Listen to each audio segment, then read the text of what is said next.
معزز حاضرین اور محترم خواتین، السلام علیکم ورحمۃ اللہ وبرکاتہ۔ ہمارا جو آج کا موضوع ہے وہ عنوان ہی سے نظر آ رہا ہے کہ طوالت طلب ہے، ایمان، اسلام اور اللہ کی راہ میں جد و جہد۔ سب سے پہلی بات اس ضمن میں یہ سمجھنی چاہیے کہ قرآن مجید میں ایمان اور اسلام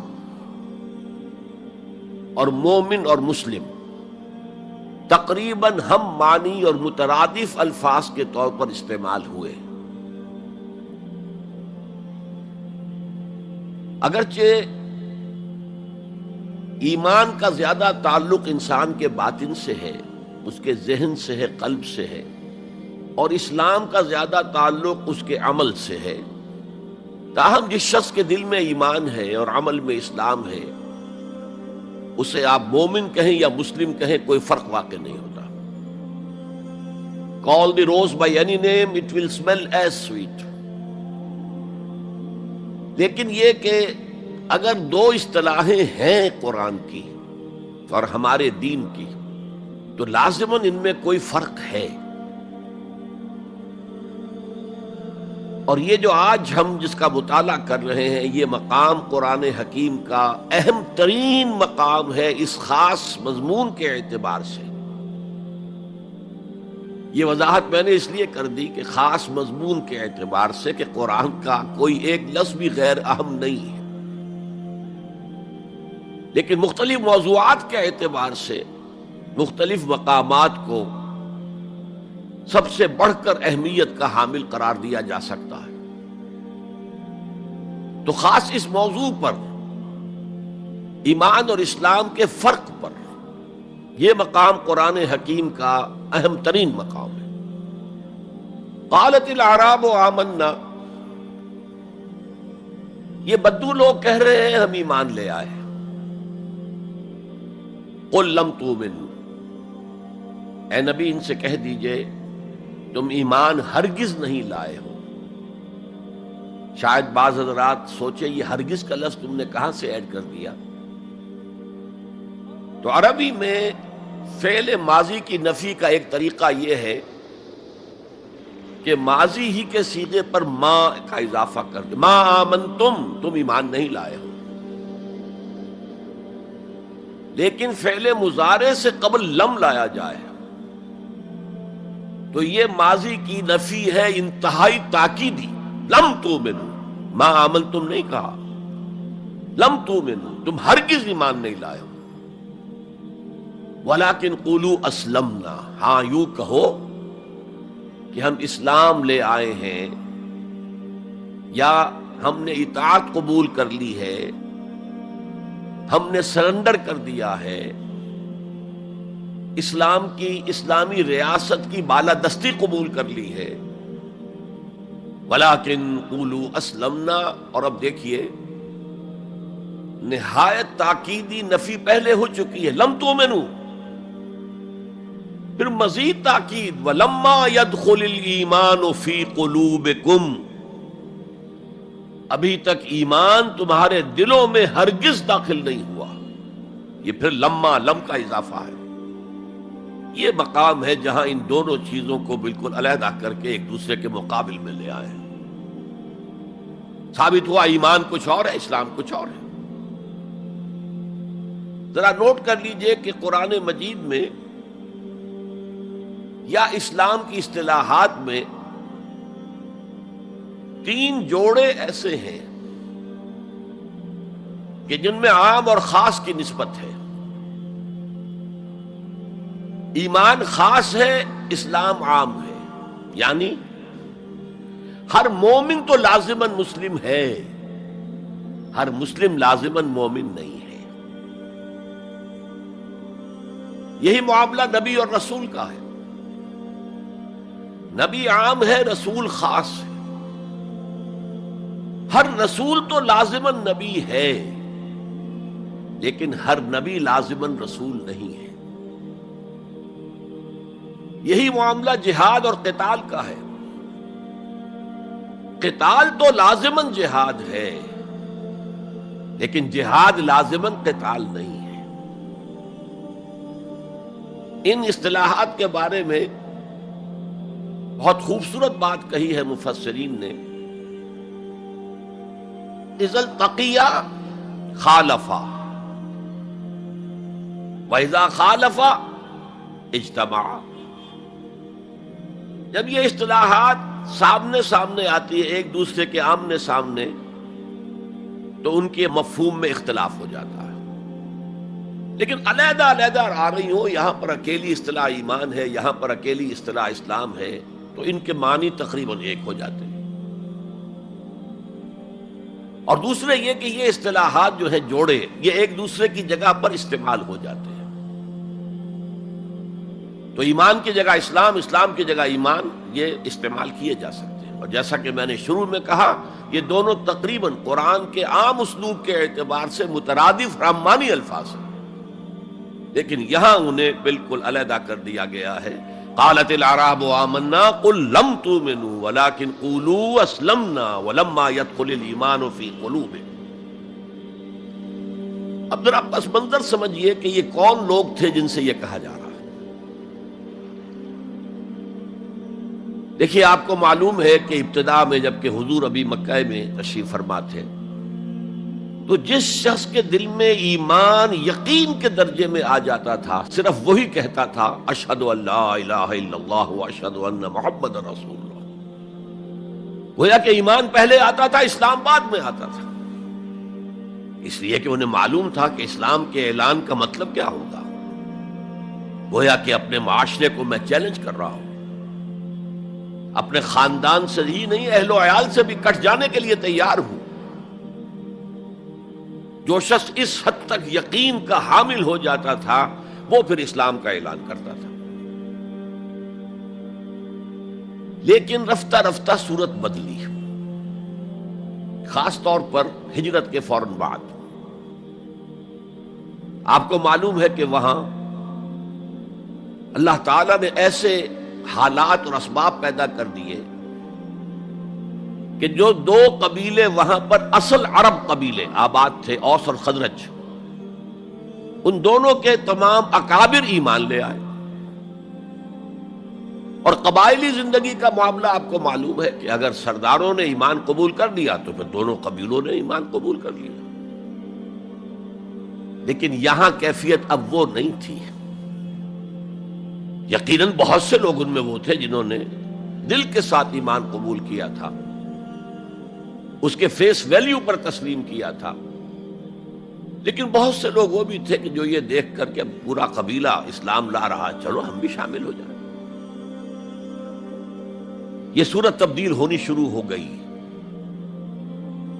یعنی ان کے حد تک اسلام پہلے آ گیا، پھر رفتہ رفتہ حضور کی معیت میں رہے، حضور کی صحبت حاصل رہی اور اس سے استفادہ کیا، تو ایمان بھی پیدا ہوتا چلا گیا۔ اب یہاں اسلام پہلے آیا، ایمان بعد میں آیا۔ یہی کیفیت ہماری ہے آج۔ ہم مسلمان تو پیدائشی طور پر ہیں، مسلمان والدین کے گھر میں پیدا ہوئے، الا یہ کہ کوئی اور کسی دوسرے مذہب سے تعلق رکھنے والا ایمان قبول کرتا ہے، اسلام قبول کرتا ہے، تو اسے بھی اپنے خاندان سے کٹنا پڑتا ہے، اسے اسی طرح کے حالات سے، چاہے وہ مار پیٹ اور وہ پرسیکیوشن اور وہ تشدد اور وہ ٹارچر نہ ہو جو ہو رہا تھا مکہ مکرمہ میں، لیکن بہرحال کافی کچھ قیمت انسان کو ادا کرنی پڑتی ہے اپنے اسلام کے قبول کرنے کی۔ لیکن ہماری 99,999 فی لاکھ جو اکثریت ہے، وہ تو انہی پر مشتمل ہے جو آباء و اجداد کی وجہ سے due to accident of birth مسلمان ہیں۔ تو اسلام تو پیدائشی طور پر مل گیا، پیدا ہوتے ہی داہنے کان میں اذان پڑھی گئی، بائیں میں اقامت کہی گئی۔ بڑا عجیب سا نکتہ ہے، ایک صاحب نے جب بیان کیا تو میں واقعی چونک گیا۔ انسان کی پیدائش کے وقت اذان دی گئی اور اقامت کہی گئی، نماز کوئی نہیں، اور اس کے انتقال کے وقت نماز پڑھی گئی بغیر کسی اذان کے، بغیر کسی اقامت کے۔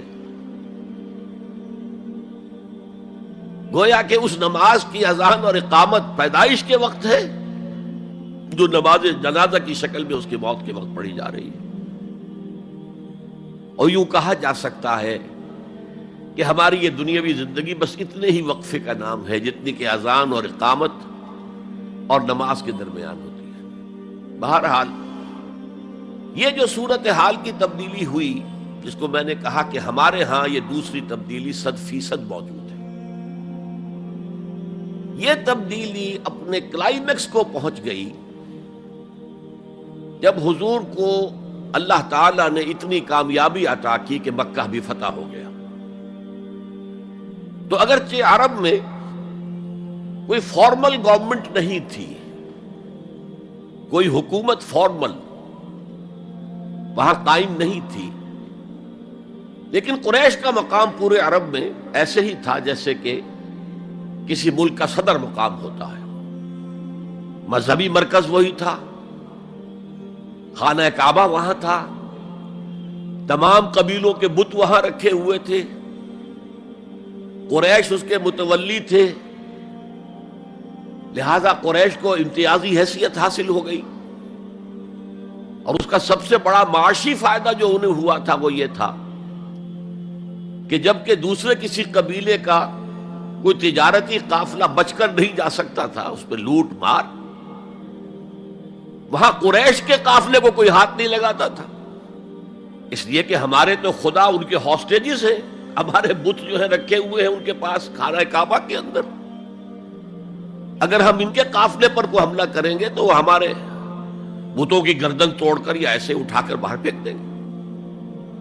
تو بہت بڑا سیاسی اور بہت بڑا معاشی فائدہ قریش کو تھا اس خانہ کعبہ کی وجہ سے، اور اس پر ایک پوری صورت ہے قرآن مجید کی، لإلاف قریش إیلافہم رحلۃ الشتاء والصیف فلیعبدوا رب ھذا البیت الذی اطعمہم من جوع وآمنہم من خوف۔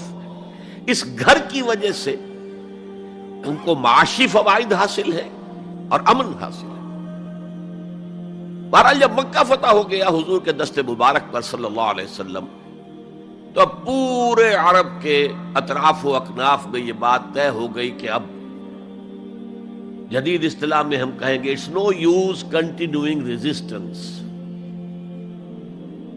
اب ہم کیا مخالفت کریں اور کیا اب آپ کا راستہ روکنے کی کوشش کریں، بات ختم ہو گئی جب مکے پر اب حضور کا قبضہ ہے صلی اللہ علیہ وسلم۔ تو اب قبیلوں نے اپنے وفد بھیجنے شروع کیے، فلاں وفد آ رہا ہے ایمان کا اعلان کر رہا ہے، پورا قبیلہ ایمان لے آیا ہے، فلاں قبیلے کا وفد آ رہا ہے ایمان کا اظہار کر رہے ہیں، مسلمان ہو گئے ہیں، پورا عرب مسلمان ہو گئے۔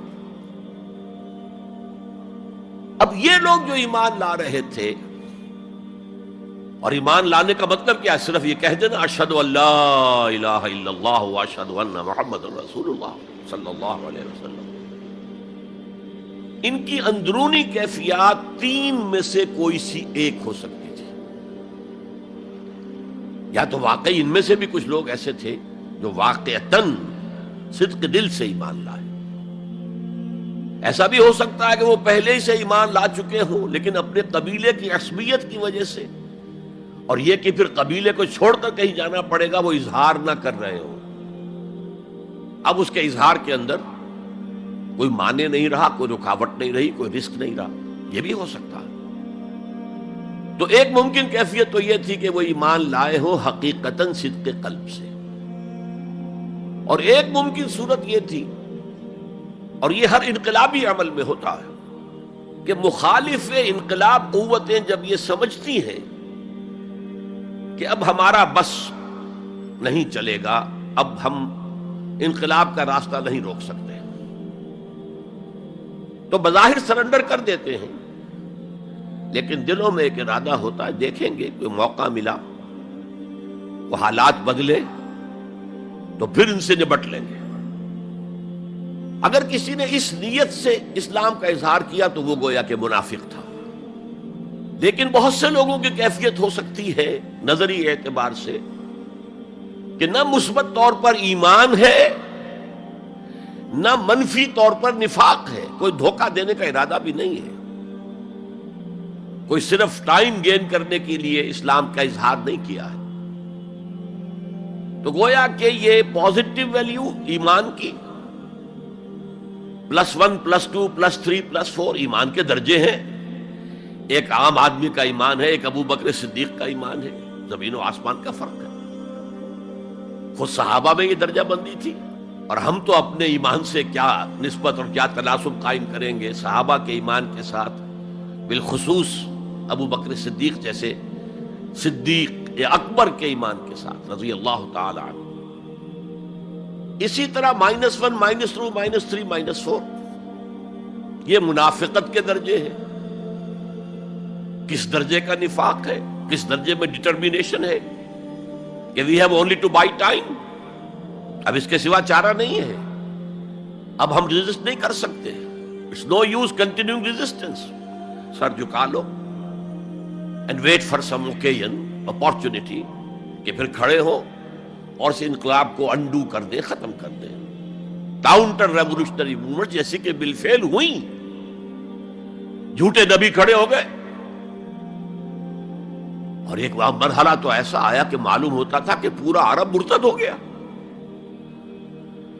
جیسے وہ شکل تھی اذا جاء نصر اللہ والفتح ورأيت الناس يدخلون في دین اللہ افواجا، اس کے بالکل برعکس پوزیشن ہو گئی یخرجون من دین اللہ افواجا.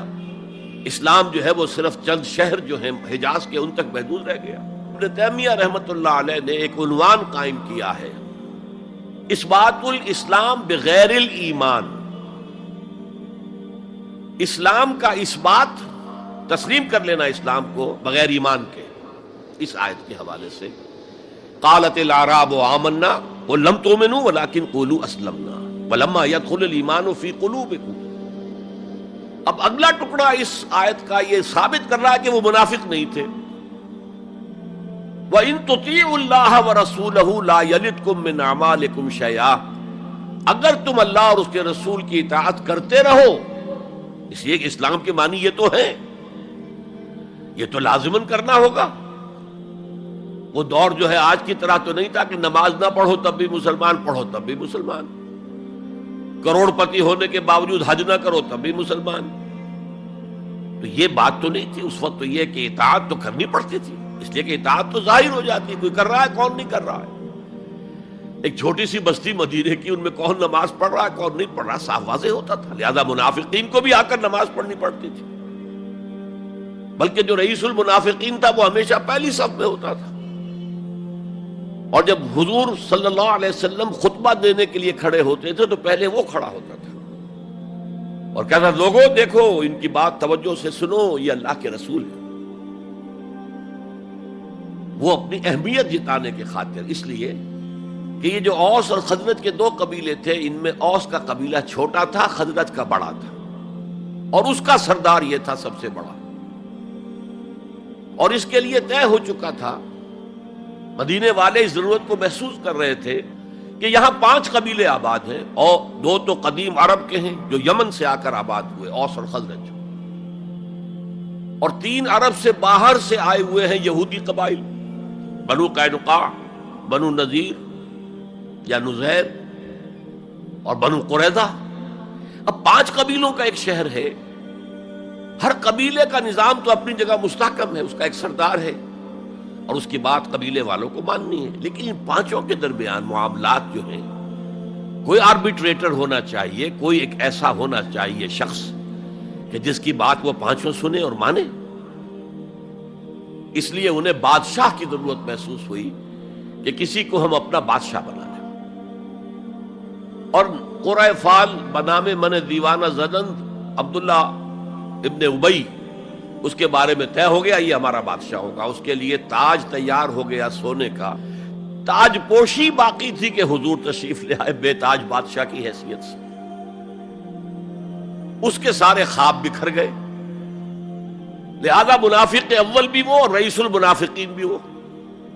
ایمان تو وہ بھی لے آیا، اگر لایا ذرا لیٹ غزوہ بدر کے بعد، لیکن یہ ہے کہ وہ ایمان لایا تھا اسی انداز کا کہ ابھی دیکھیں گے، ہوا دیکھو، ہوا کا رخ دیکھو، تیل دیکھو، تیل کی دھار دیکھو، کوئی حالت ایسی ہو جائے کہ پھر معاملہ تلپٹ کر دیا جائے.